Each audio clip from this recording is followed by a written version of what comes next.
தாங்கள் சிரத்தை விடுத்து என் விண்ணப்பத்திற்கு செவிசாய்க்க வேண்டும். அனைத்து உணர்ந்தவள் ஆத்திரப்படும்படி ஏதும் கேட்க மாட்டாய் என்பது எனக்கு தெரியும்.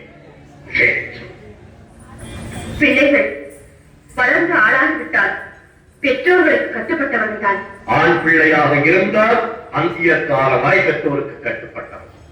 பெண்ணாக பிறந்து விட்டால் பருவமடைந்தவர் மற்றொருவருக்கு மாறிவிட்டு விட்டால் கணவனுக்கு தான் கட்டுப்பட்டவன். மற்றொருவருக்கு மாறிவிட்டவன் பெற்றவர்களே அந்த பெண் மறந்துவிட வேண்டியதுதான். சுற்றி வளைக்கு நீ எங்கு வருகிறாய் என்று அவருக்கு புரிகிறது. சுருக்கமாக சொல். கோபப்பட்டு விடாதீர்கள். மறுமுறையும் மன்றாடி கேட்டுக் கொள்கிறேன். என்ன கேட்கப் போகிறாய்?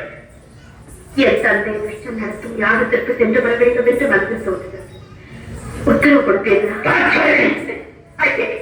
சிறந்த வீட்டிற்கும் புகுந்த இடத்திற்கும் விரோதம் ஏற்பட்ட பிறகு பெண்ணாக பிறந்தவள் இருப்பதை விட இறப்பதே வேறு. தந்தையின் பாவம் என்னையும் இது மனதுக்கு வந்துவிட்டது. தவறுதான் இதை மன்னியுங்கள். சென்று வர உத்தரவிடுங்கள். விதி உன்னிடம் உங்களை ஆழ்கிறார். சரி,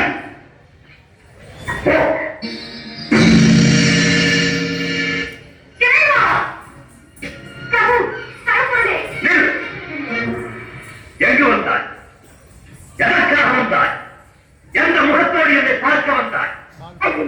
என்னை மன்னித்து விடுங்கள். பெண்புத்தி பின்புத்தி என்ற சொல்லுக்கு இலக்கணம் கண்டுவிட்டேன்.